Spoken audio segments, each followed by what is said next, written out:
What would you do if the most dangerous man in the Caribbean chose you to be his wife, but he hadn't spoken a single word in 20 years? No one knew why Kang Jae-won went silent. Some said he was cursed. Others whispered about a tragedy so brutal it stole his voice forever. For 2 decades, he ruled Trinidad's underworld without uttering a sound, until Jennifer, a broke, loud-mouthed event planner, accidentally dumped an entire tray of food on his $15,000 suit. She should have been killed for that disrespect. Instead, he made her an offer that would change everything, become his wife, and he'd give her $5 million. She said yes. Big mistake. Because Jennifer is about to discover that some silences hide deadly secrets, and making a monster fall in love might cost her everything.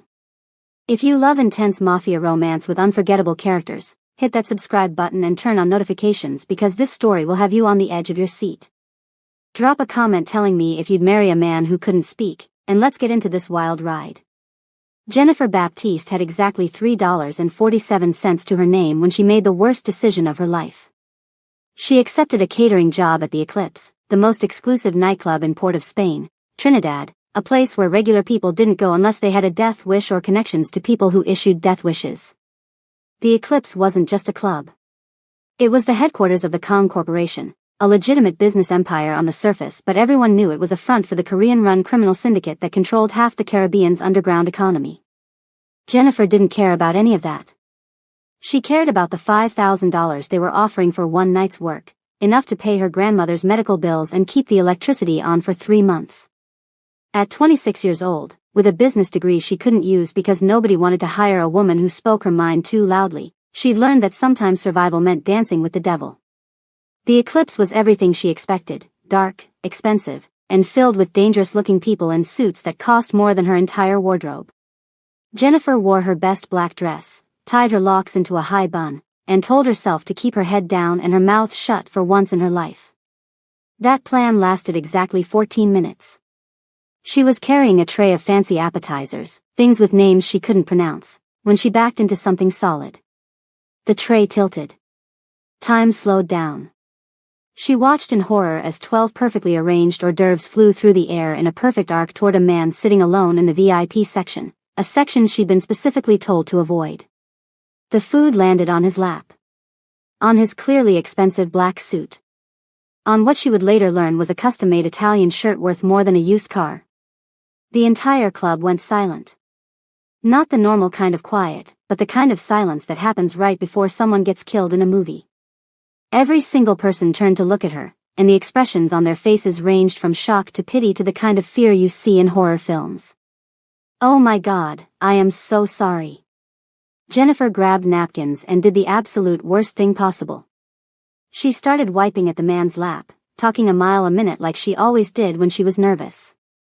"I didn't see you there, I was walking backwards, which I know is stupid, but there were so many people and I'm so sorry. This is my first time here and I really need this job, and please don't get me fired because my grandmother needs her medications and the landlord is already threatening to." She looked up. And forgot how to breathe. The man was beautiful in a terrifying way. Sharp jawline, pale skin that contrasted dramatically with his all-black attire, dark eyes that seemed to look straight through her soul. He was probably in his early 30s, with perfectly styled black hair and an expression so cold she felt frost forming on her skin. But what struck her most was the absolute stillness of him. He didn't move. Didn't speak. Didn't even seem to breathe. He just stared at her with an intensity that made her knees weak. "Sir, I'm really sorry, I'll pay for the cleaning, or the suit. I mean, I can't actually afford to pay for the suit because it probably costs like a year of my salary, but I'll make payments or..." She was still talking, still wiping, until a hand grabbed her wrist hard enough to bruise. A man who looked like he ate steroids for breakfast pulled her away. "Do you have any idea what you just did?" "I spilled food on someone. I said I was sorry." "That's Kang Jae-won." The man said the name like it should mean something. When Jennifer just blinked at him, he looked at her like she was the dumbest person alive. The Kang Jae-won. Owner of this club. Head of the Kang Corporation. Oh. Oh no. Jennifer looked back at the silent man, who was now standing. He was tall, probably 6 feet, and he moved with the grace of a predator. He pulled out a white handkerchief, wiped his hands slowly, and then did something that made her blood run cold. He looked directly at her and pulled out his phone, typing something. A second later, the man gripping her wrist's phone buzzed. He looked at it and his face went pale. Boss says to bring her to his office. Listen, I really am sorry, but I should probably just go. Jennifer started backing away. That wasn't a request. 5 minutes later, Jennifer found herself in the most luxurious office she'd ever seen, all dark wood and leather, with floor-to-ceiling windows overlooking the city. Kang Jae-won sat behind a massive desk, perfectly still, watching her like a hawk watches a mouse. She couldn't help herself. When she was nervous, she talked. So, nice office. Very dark and intimidating, really sets the mood. Is that a real Monet? It's probably fake, right? Nobody keeps real Monets in a nightclub office. Although you seem like the kind of person who would. You seem like you do whatever you want. Not that I'm saying you're a criminal. I'm sure you're very legitimate. The Kang Corporation probably does lots of legal things. Do you speak English? You haven't said anything. Oh God, do you only speak Korean? I don't speak Korean. I barely passed Spanish in school. Jae-won did nothing. Just watched her with those unreadable dark eyes. Then he picked up a tablet and typed something, turning it to face her. You damaged a $15,000 suit. How do you plan to compensate me? Jennifer's eyes went wide. 15,000? For a suit? That's insane. That's criminal. I mean, not that you're a criminal, but whoever sold you that suit should be arrested for robbery. He almost smiled. She could swear she saw the corner of his mouth twitch for a fraction of a second. He typed again. You're either very brave or very stupid to speak to me this way. Definitely the second one, Jennifer admitted. Look, Mr. Kang, I don't have $15,000. I don't have $1,500. I have $3.47 and a grandmother who needs insulin. If you want to kill me or whatever it is you do to people who disrespect you, fine, but can you wait until after I get paid for tonight so I can at least leave something for my grandmother? This time he definitely almost smiled.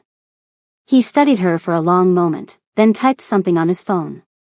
Immediately, the office door opened and a woman in an expensive suit walked in, giving Jennifer a look that could freeze fire. Yes, boss? The woman asked. Jae-won showed her his phone. The woman's eyes went wide. Sir, are you sure? He nodded once, firmly. The woman turned to Jennifer with barely concealed disgust. Mr. Kang has a proposition for you. He needs a wife. Jennifer laughed. Then she realized no one else was laughing. Wait, you're serious? Mr. Kang's business interests require him to appear stable and settled. He needs a wife for public appearances, social events, and to satisfy certain business partners who view unmarried men as untrustworthy. It would be a contractual arrangement. 1 year. You would live in his residence, appear at designated functions, and play the role of a devoted spouse. In return, all your debts will be cleared, your grandmother will receive the best medical care available, and at the end of the year, you'll receive $5 million. Jennifer's brain short-circuited. $5 million to pretend to be married to a man who doesn't speak. Jae-won's eyes narrowed slightly. He typed again. I don't speak. I'm not deaf or stupid. I understand everything. And I have my reasons for my silence. What reasons? Jennifer asked before her brain could stop her mouth. The temperature in the room dropped 20 degrees. Jae-won's expression went from cold to absolutely glacial. He stood, buttoned his ruined jacket, and walked toward her with slow, deliberate steps. He stopped close enough that she could smell his cologne, something expensive and woodsy. He was so close she had to tilt her head back to meet his eyes. He raised his hand and she flinched, but he didn't strike her. Instead, he gently touched his own throat, then typed on his phone with one hand. Some silence is chosen. Some is survival. Don't ask me again. There was so much pain in those words, hidden beneath the ice, that Jennifer felt her heart crack a little. She was a sucker for broken things. Always had been. That's why she had 3 stray dogs for cats and a parrot with anxiety at home. Okay, she heard herself say. I'll do it. Everyone in the room looked shocked, including Jae-won. He studied her face, searching for something. Then he nodded and extended his hand. She took it. His hand was warm, strong, and surprisingly gentle. They shook once, and Jennifer Baptiste sealed her fate. The next 72 hours were a blur. Contracts were signed, non-disclosure agreements were executed, and Jennifer's entire life was packed into boxes and moved to Jae-won's estate in Maryville, an area where houses were actually mansions and neighbors were either diplomats or drug lords, sometimes both. The estate was ridiculous. 8 bedrooms, 10 bathrooms, an infinity pool, a garden that required a full-time staff, and security that could rival a military installation. Jennifer was given the bedroom next to Jae-won's master suite, connected by a door that he immediately showed her how to lock from her side. He was a silent gentleman, she'd give him that. Her grandmother, Mama D, was moved to a private medical facility that looked more like a 5-star hotel than a hospital. When Jennifer visited her and explained she'd gotten married suddenly, Mama D had looked at her with knowing eyes. Baby girl, what kind of trouble you get yourself into? The kind that pays your medical bills and comes with a hot husband who doesn't talk back, Jennifer joked, but Mama D didn't laugh. Just be careful. Money like that always comes with strings. And strings can become chains real quick. Jennifer thought about those words as she prepared for her first public appearance as Mrs. Kong. It was a charity gala, full of Trinidad's elite and several international businesspeople.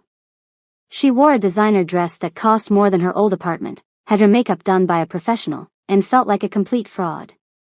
Jae-won appeared at her door in a tuxedo, looking like he'd stepped out of a magazine. He extended his arm silently. She took it, and they descended the stairs together like they'd done this 1,000 times. In the car, Jennifer couldn't stand the silence. So, do we have a story? How did we meet? How long have we been dating? Do we have cute couple nicknames? You probably hate nicknames. You seem like you'd hate nicknames. I could call you Jay. Or 11. Actually, 11 sounds like a dog's name. Definitely not 11. Jae-won pulled out his phone and typed. We met at a business function. It was love at first sight. We've been secretly dating for 6 months and married quickly because we couldn't stand to be apart. Keep it simple. Love at first sight? With you? No offense, but you're kind of terrifying. He looked at her, and there was something almost playful in his eyes. He typed, You're not afraid of me. I'm absolutely afraid of you, Jennifer corrected.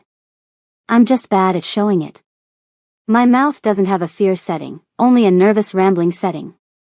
This time she definitely saw it. The tiniest quirk of his lips. The smallest hint of a smile. It vanished so quickly she might have imagined it, but it felt like a victory. The gala was exactly as boring as she'd expected. Rich people eating expensive food, drinking expensive wine, and talking about expensive things. Jennifer smiled, played her role, and held on to Jae-won's arm like a devoted wife. He was the perfect fake husband, attentive without being clingy, protective without being possessive. Several times, when men tried to talk business with him, he'd simply show them his phone with pre-typed responses or have his assistant, the Ice Queen woman named Ms. Park, speak for him. Everything was going perfectly until a man with a Russian accent and a scar across his cheek approached them. Kong Jae-won. I heard rumors you'd gotten married. I didn't believe them. The man's eyes raked over Jennifer in a way that made her skin crawl. Interesting choice. I didn't know you liked them so exotic. Jennifer felt Jae-won go absolutely rigid beside her. The air around them became heavy with danger. Jae-won's hand moved to his pocket, but Jennifer spoke before he could pull out his phone. Exotic? Honey, I think you mean gorgeous, intelligent, and way out of your league. She smiled sweetly, with all her teeth. And I didn't know they let people who peaked in the 80s into events like this, but here you are, rocking that scar like it's a personality trait. How brave. The Russian's face turned red. Several people nearby stopped talking to watch. Miss Park looked like she wanted to drag Jennifer away by her hair. But Jae-won did something unexpected. His shoulders shook slightly. His hand came up to cover his mouth. His eyes crinkled at the corners. He was laughing. Silently, but definitely laughing.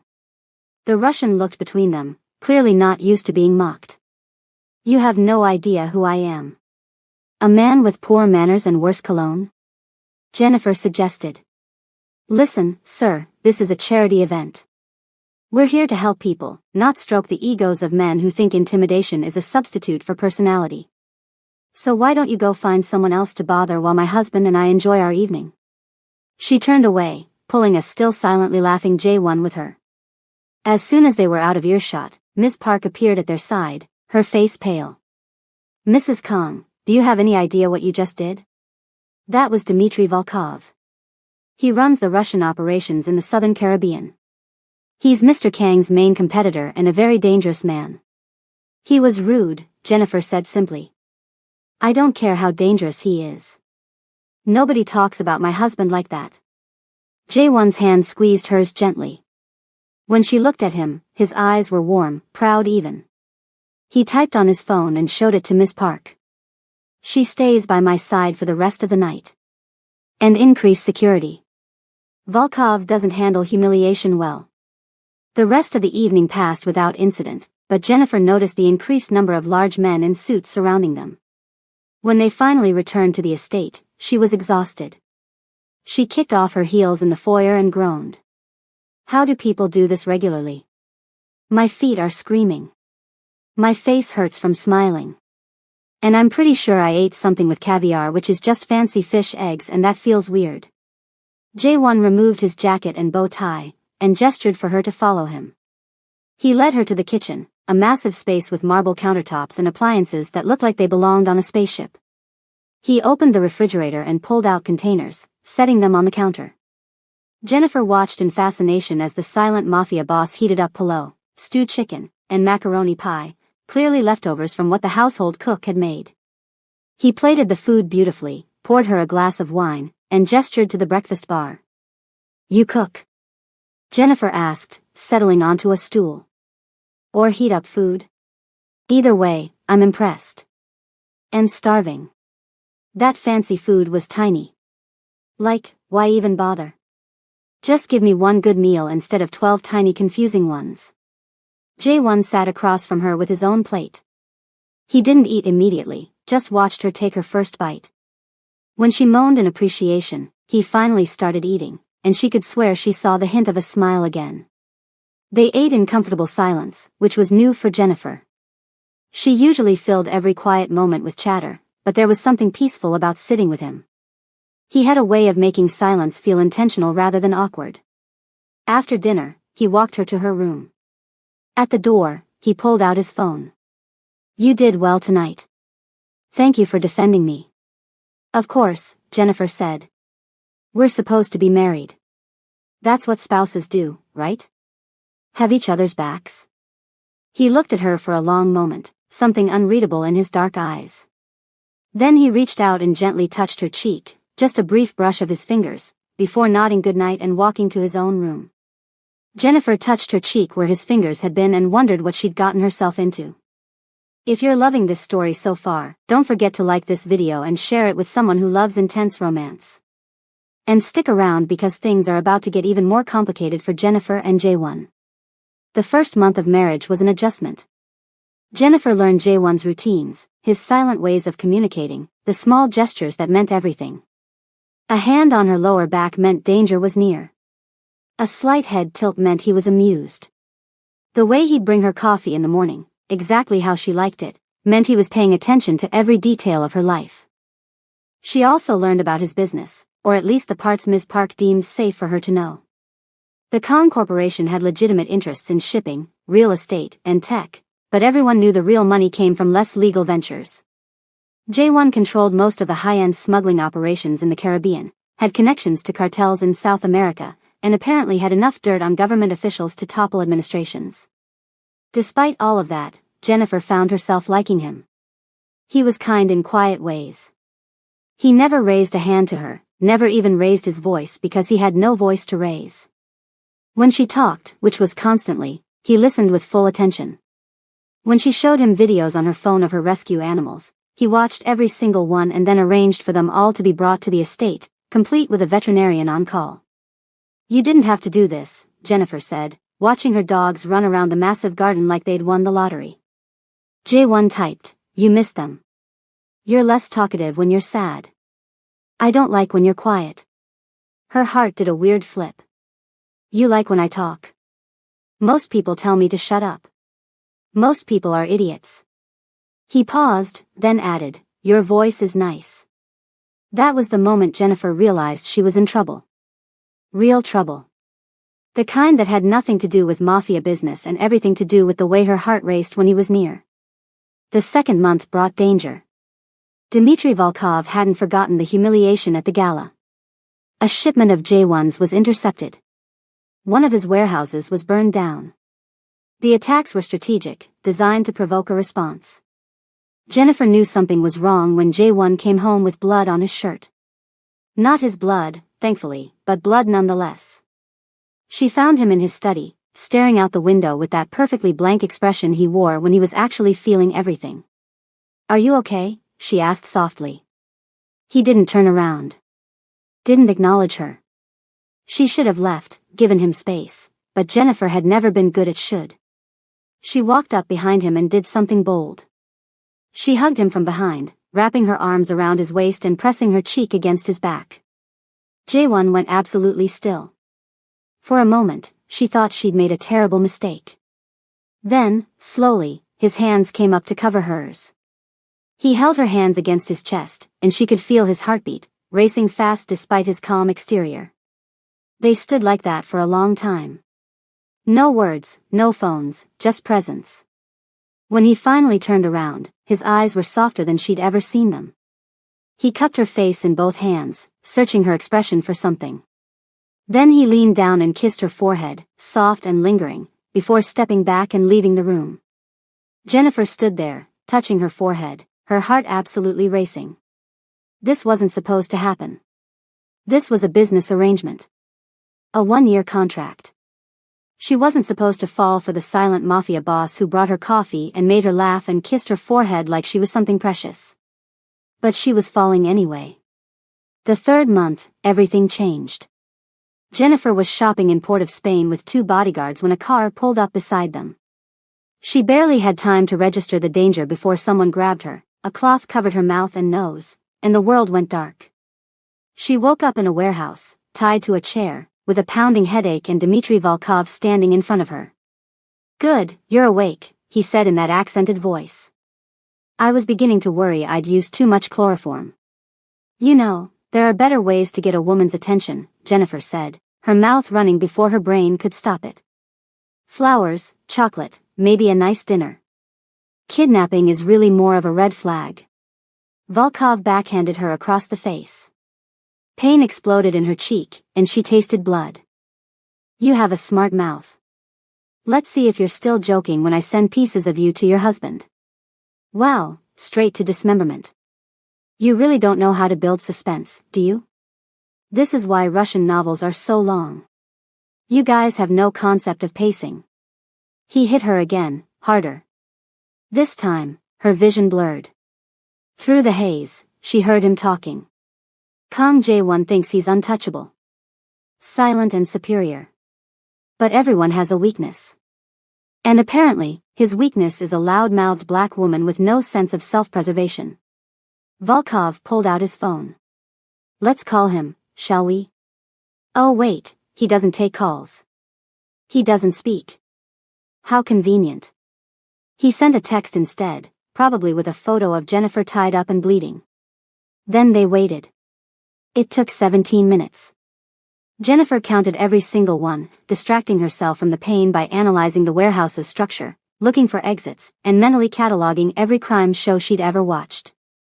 When the warehouse door exploded inward, she almost cried with relief. Jae-won walked in like an avenging angel, dressed in all black, flanked by a dozen armed men. But it was his face that terrified her. She'd never seen such pure rage. His eyes were wild, feral, dangerous in a way that made Volkov's violence look like child's play. "Kong. Welcome." Volkov pressed a gun to Jennifer's head. Let's negotiate. Your operations in the southern region for your wife's life. J1 held up his phone. The message was simple, no. Jennifer's heart sank until she saw his face. He was looking directly at her, and his eyes were saying something completely different. Trust me. She nodded, just slightly. Everything happened at once. The lights went out. Jennifer threw herself sideways, chair and all. Gunfire erupted. Someone cut her bonds in the darkness. Strong hands pulled her up, and she knew those hands, knew the way they held her carefully even in the midst of chaos. J1 pushed her behind him, shielding her with his body as his men secured the warehouse.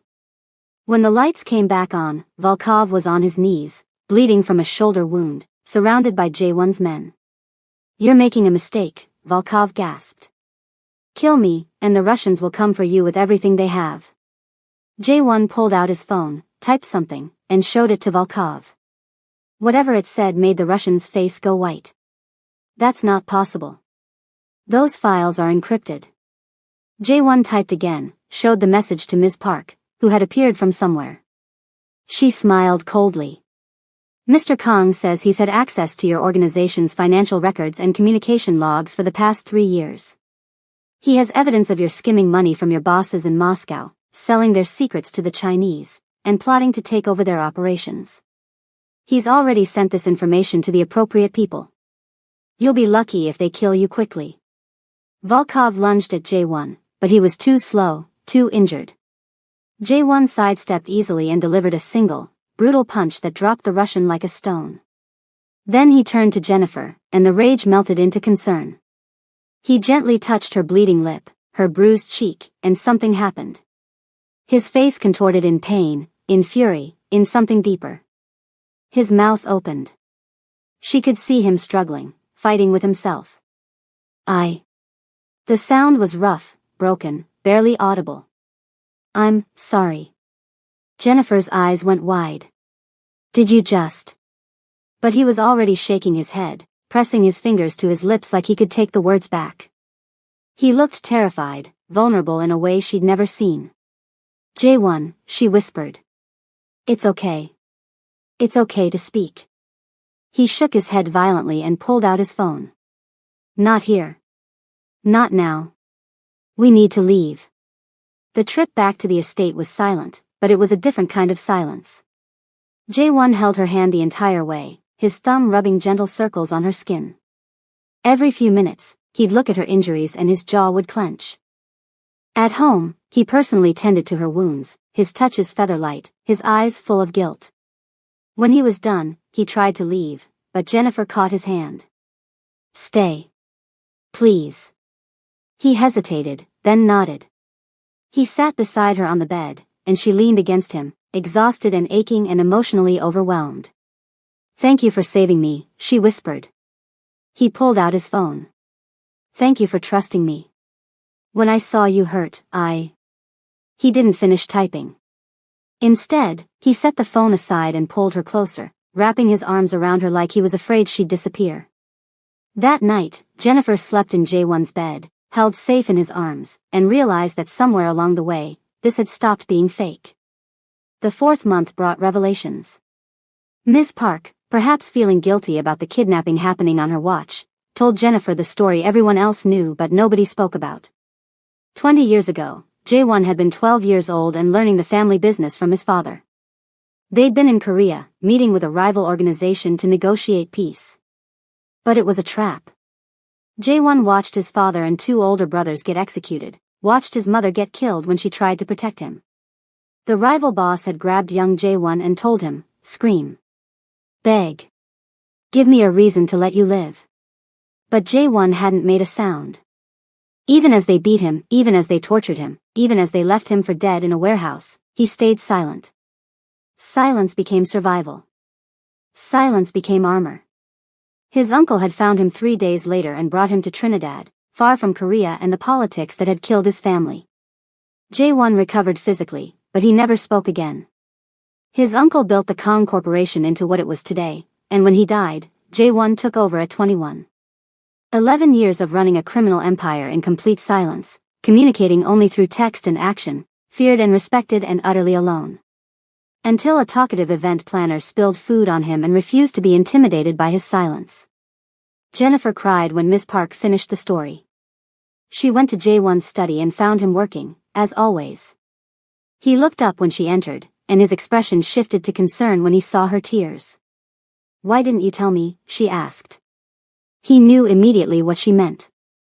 He set down his tablet and gestured for her to come closer. When she did, he wiped her tears and typed slowly. "Some pain is too deep for words. Even if I could speak, I don't know if I could explain. You spoke. At the warehouse. You said you were sorry. I know.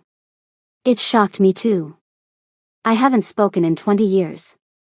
But seeing you hurt, knowing it was my fault you were in danger, something broke inside me.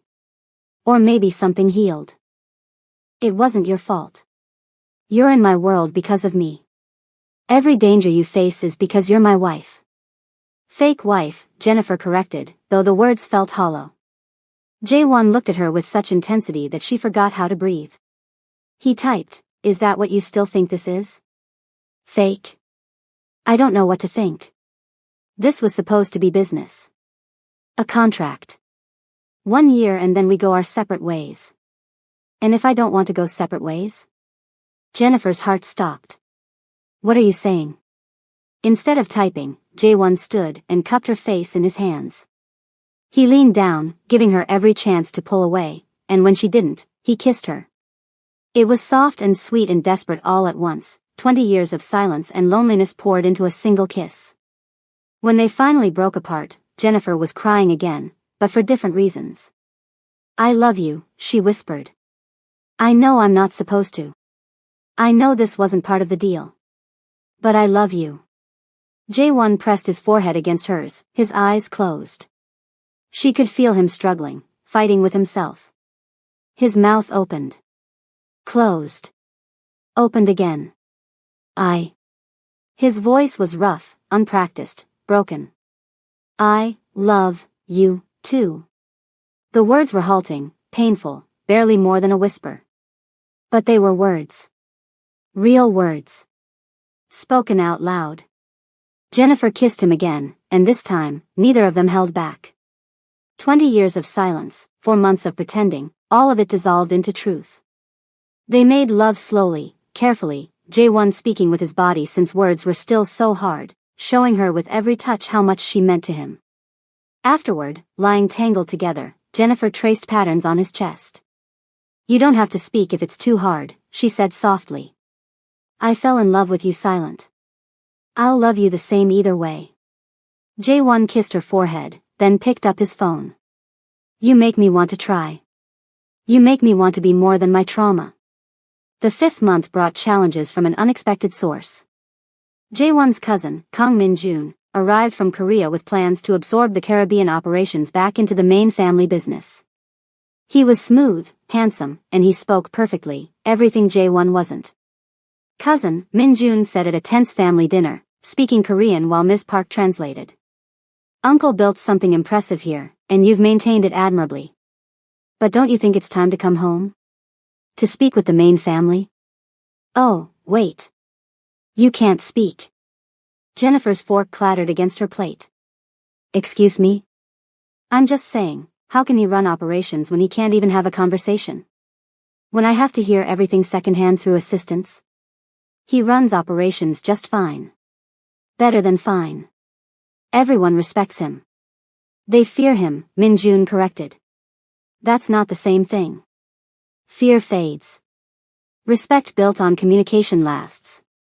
He turned to Jae-won. "Sign over the Caribbean territory. I'll make sure you're compensated. You can retire, enjoy your unexpected marriage, live quietly." Jae-won's expression was carved from stone. He pulled out his phone and typed a single word, showing it to Min-jun, "No. Be reasonable." Jae-won typed again, "Leave my house." The Cold War between the cousins escalated over the next few weeks. Min-jun tried to poach Jae-won's people, undercut his deals, spread rumors that he was unfit to lead.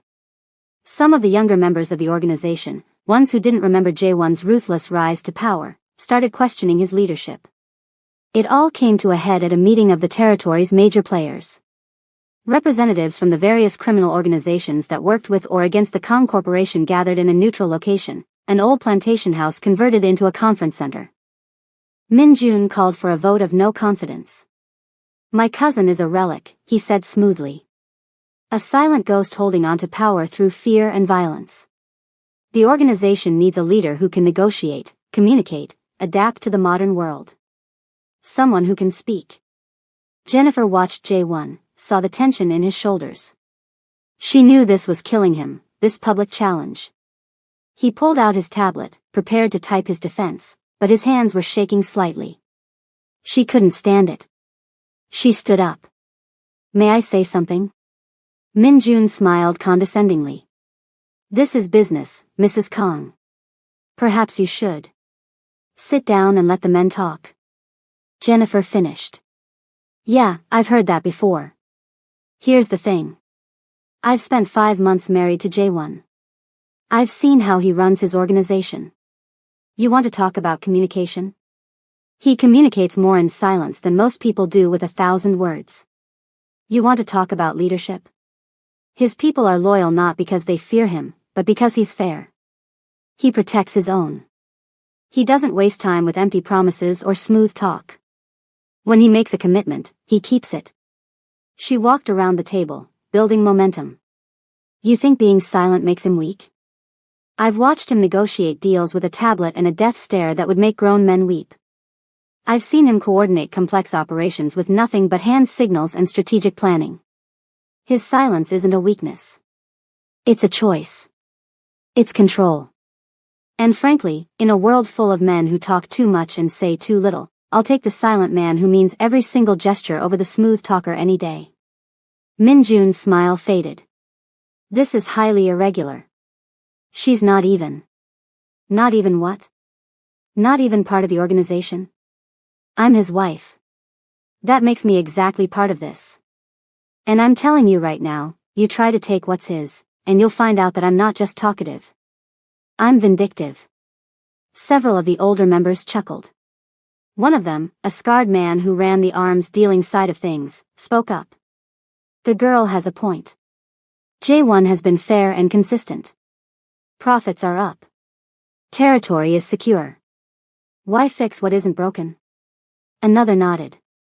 "Min Jun promises modernization, but I remember him from Korea. He's ambitious. Men who are too ambitious make risky decisions." The tide turned. When the vote was called, Min Jun lost decisively. He left Trinidad the next day, furious and humiliated. That night, Jae-won took Jennifer to the balcony of their bedroom, overlooking the city lights. He held her close, and then, slowly, in that rough, unpracticed voice, he spoke. "Thank you for fighting for me." Each word was a struggle, but he pushed through. Jennifer turned in his arms, cupping his face. "Always. That's what love means. We fight for each other. I want this real." He touched the wedding ring on her finger, the one that had been just a prop. "Not contract. Real marriage. Real life. You, me, forever." "Are you proposing to your own wife?" Jennifer asked, laughing through tears. "Yes." The word came easier this time. "Marry me. Again. Real. Yes. Yes, absolutely yes." He kissed her then, deep and passionate, and Jennifer felt like her heart might burst from happiness. The 6th month brought an actual wedding. Not the quick courthouse signing they'd done for the contract, but a real celebration. Jennifer wore a dress that combined traditional African and Korean elements, a gorgeous blend of cultures. Mama D was there, healthy and happy, crying from the front row. Jae-won's people filled the other seats, and for once, the dangerous criminals looked like regular wedding guests, smiling and celebrating. When it came time for vows, everyone held their breath. Jae-won stood at the altar, holding Jennifer's hands, and spoke. His voice was getting stronger with practice, though still quiet, still rough around the edges. "Jennifer Baptiste. You came into my life like a hurricane. Loud, chaotic, impossible to ignore. He paused, gathering strength. For 20 years. I was silent. Safe in silence. Then you made me want to speak. Want to laugh. Want to live. His eyes were bright with emotion. You saved me. I love you. I will protect you. Cherish you. For all my days. There wasn't a dry eye in the place. When Jennifer said her vows, her voice strong and sure, promising to love him in silence or in speech, in danger or in peace, in this life and whatever came next, J1 smiled. A real, full, genuine smile. And then he laughed. It started as a quiet sound, rusty from disuse, but it grew.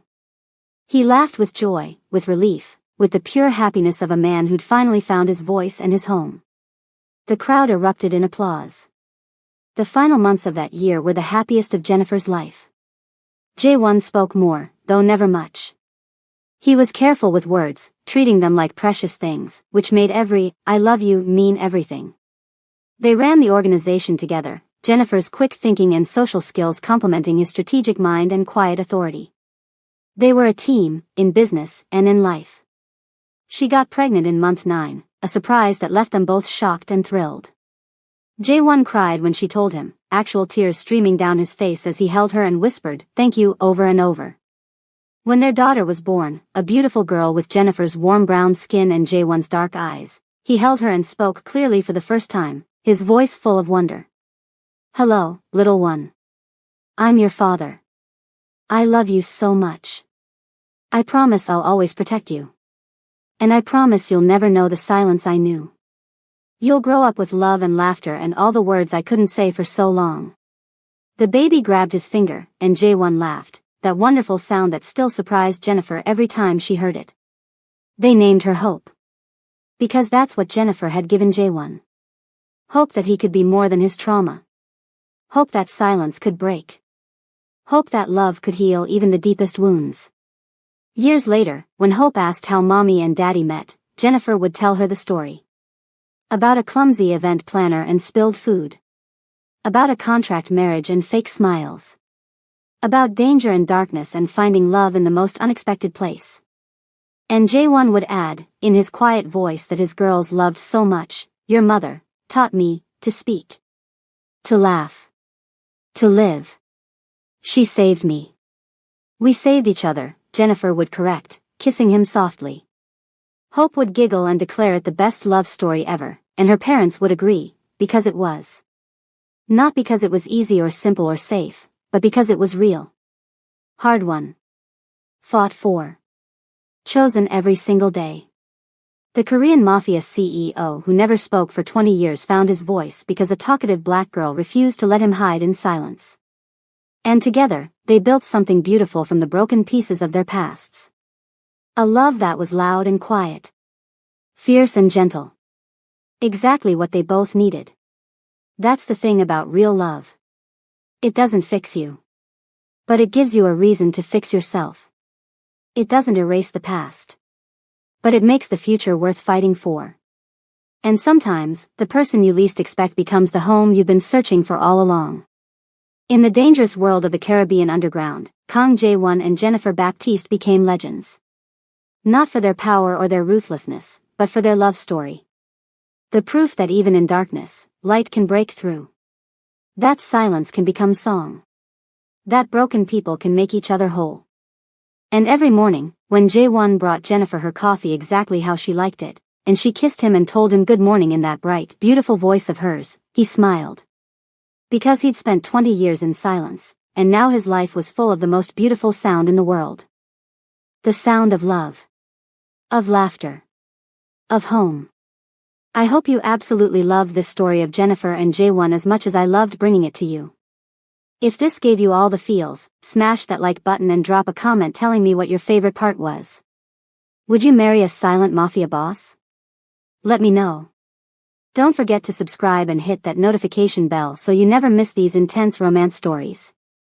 Share this with your friends who love dark romance and strong couples who fight for their love. Thank you so much for watching, and I'll see you in the next story. Until then, remember that love can break through any silence, heal any wound, and turn a contract into forever.